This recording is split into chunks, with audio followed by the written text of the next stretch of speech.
Imagine this, your war hero sister, fresh from dodging IEDs in Afghanistan, gets slapped in cuffs on your own front lawn like some common criminal, all because a power-drunk HOA queen decided her very existence was a threat to community aesthetics. The flashing blue and red lights turn your quiet cul-de-sac into a bad reality TV set. Neighbors peeking from behind curtains, whispering like they've got front-row seats to the apocalypse. But oh, the sweet irony.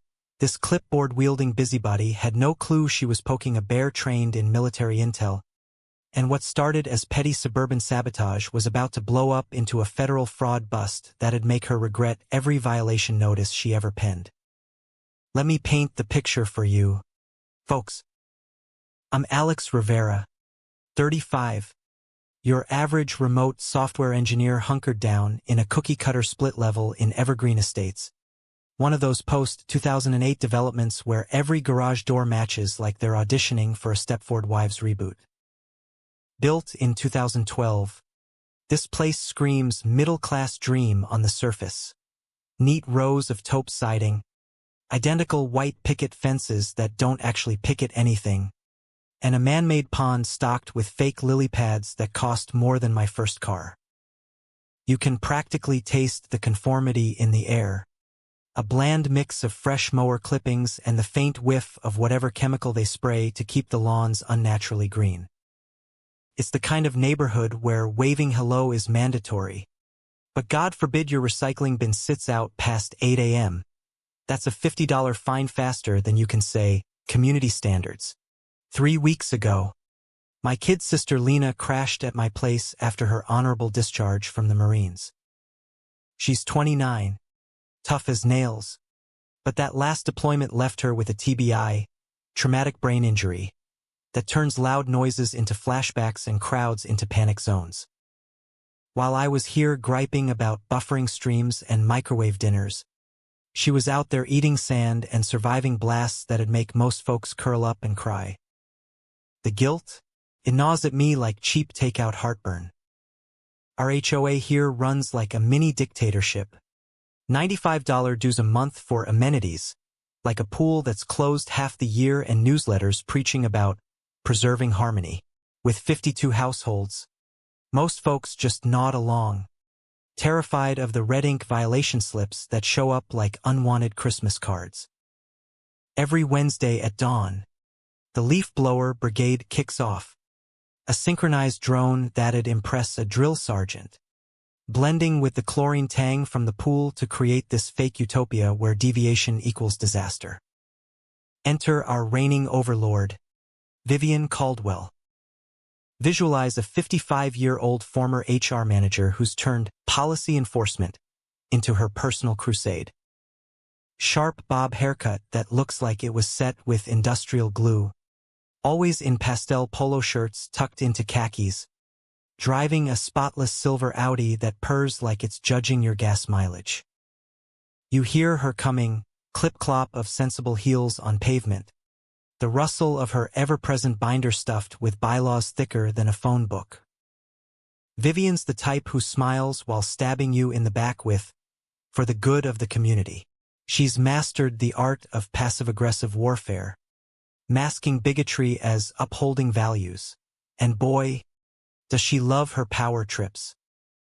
In her 3 years as president, she's fined folks for everything from non-approved holiday lights to excessive pet fur visibility. It's laughable until it's your turn. Day 2 of Lena's stay, Vivian materializes at my door like a bad omen, her vanilla lavender scent assaulting my nostrils before she even speaks. "Good morning, Alex," she coos, that fake sweet tone dripping with condescension, clipboard poised like a bayonet. "I've noticed an unregistered vehicle in your driveway, a military surplus Jeep.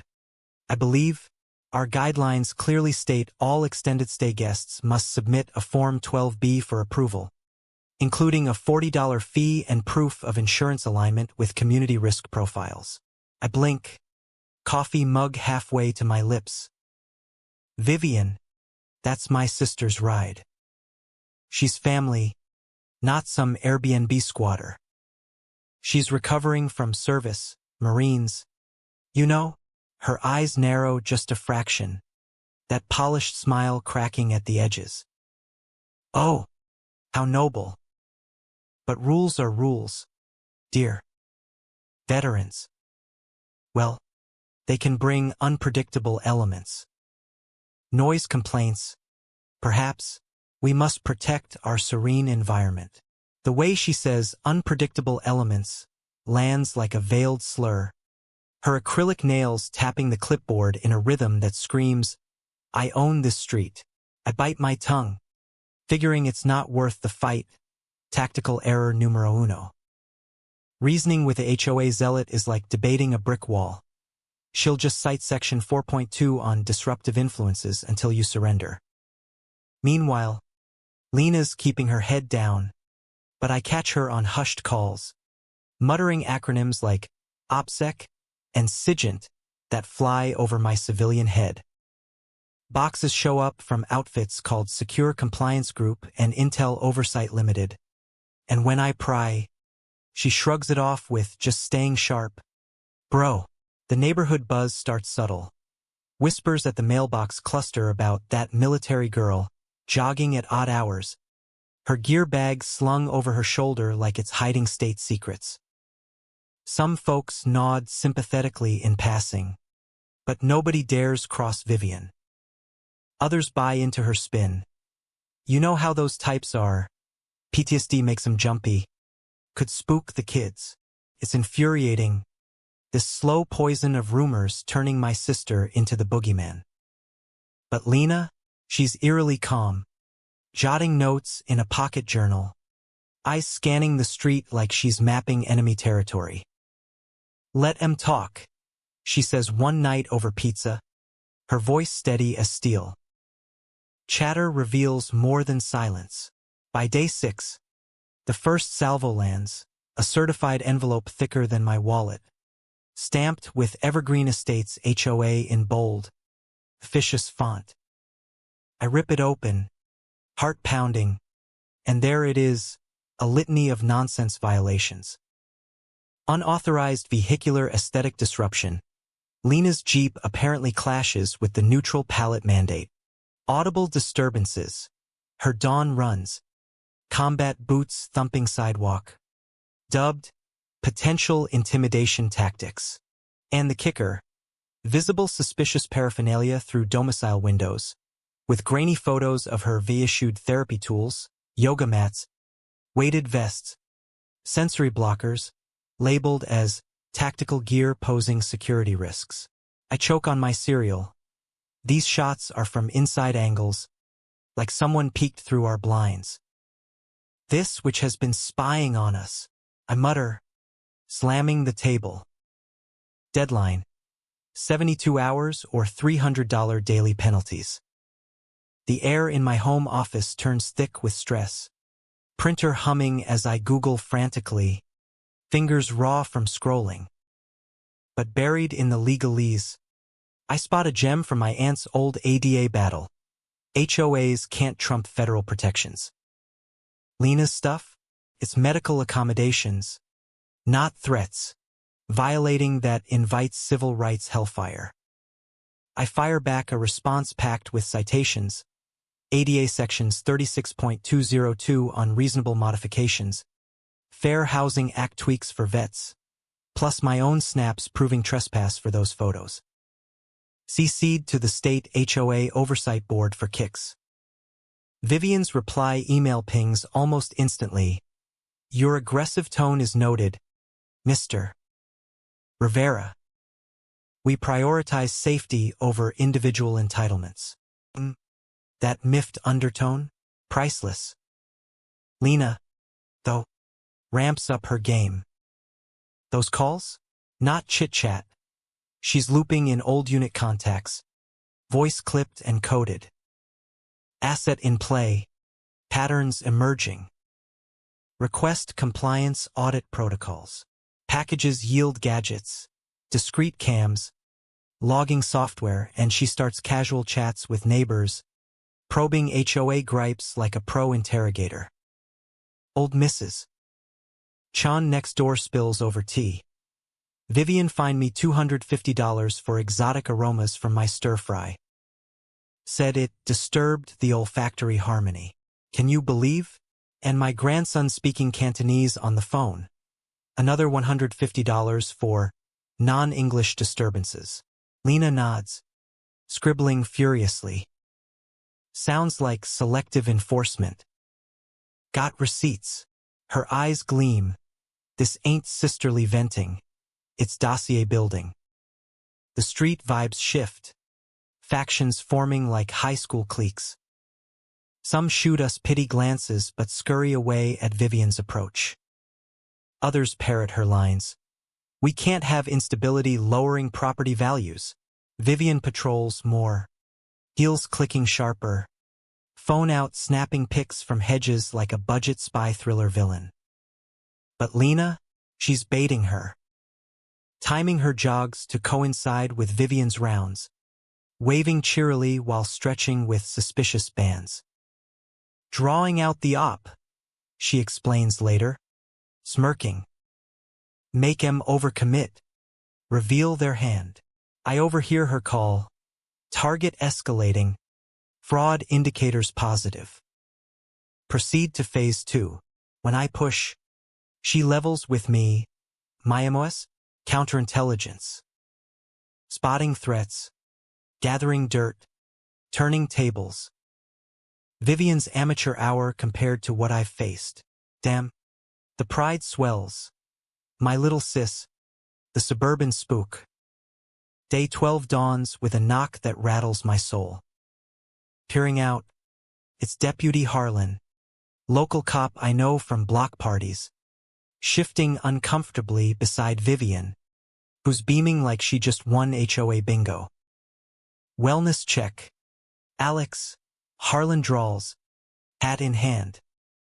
Report of erratic behavior, military drills at odd hours, potential mental health concerns.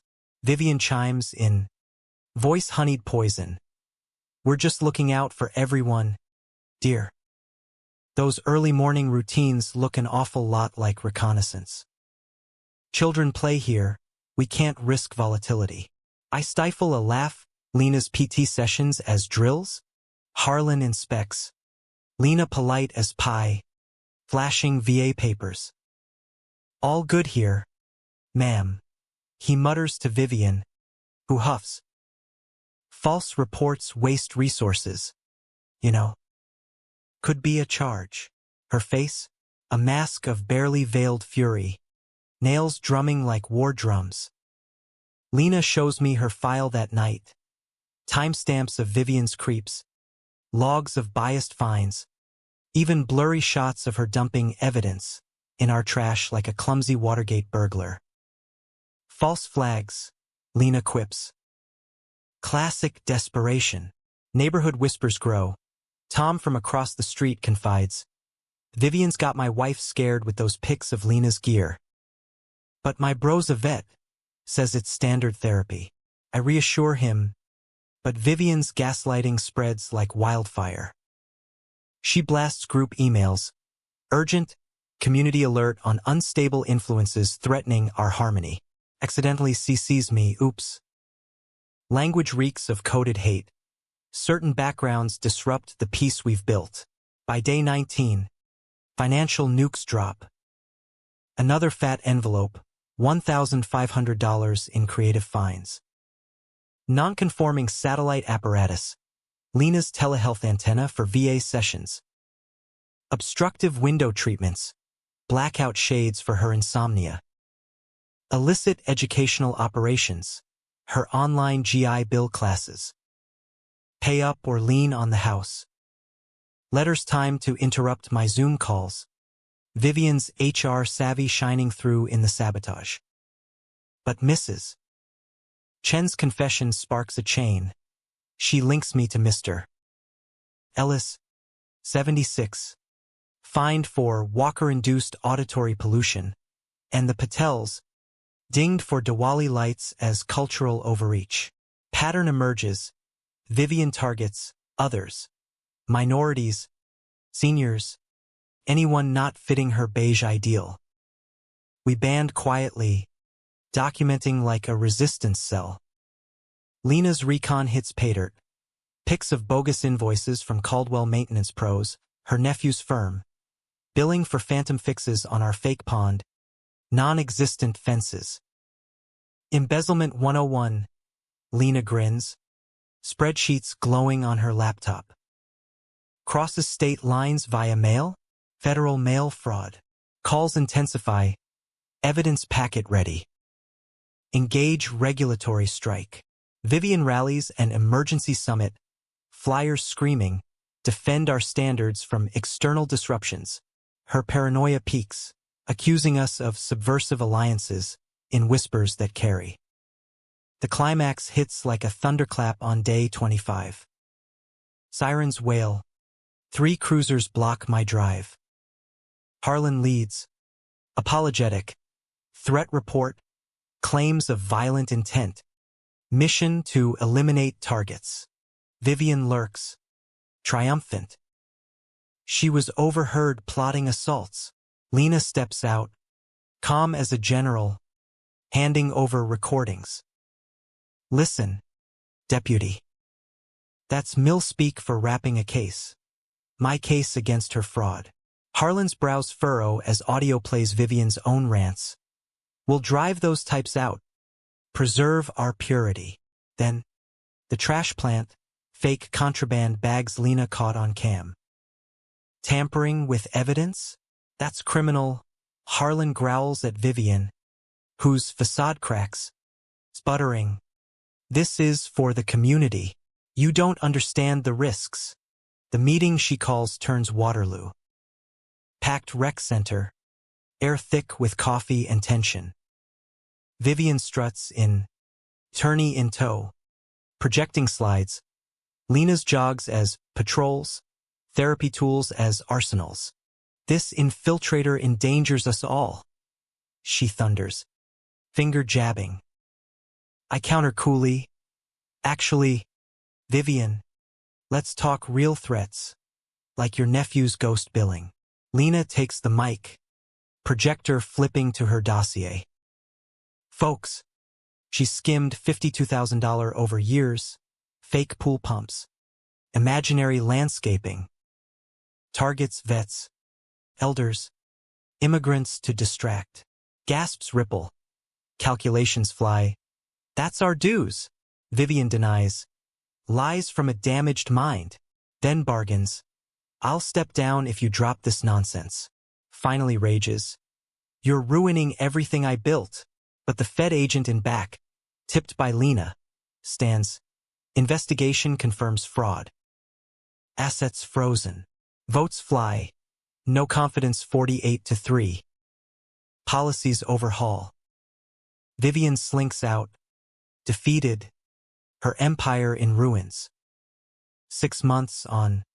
Evergreens reborn. Vivian copped to fraud. 2 years Fed time. Restitution wiping dues for a year. Funding ramps and scholarships. Her Audi auctioned for a vet fund. Mrs. Chun runs treasury transparently. Tom boards up, spotting scams. Property values soar in our inclusive haven. Lena joined a DOJ unit busting HOA crooks, testifying on vet rights. Me stepped up, confidence boosted, leading with facts over fear. Our barbecues mix cultures freely, kids playing sans judgment. The precedent, HOA's nationwide quake, discrimination suits spiking. But here's the kicker. Folks, was Vivian the real villain? Or just a symptom of systems letting petty tyrants rule? Drop your take below, right or wrong. Who truly disrupts harmony more? A vet healing quietly, or a queen hoarding power?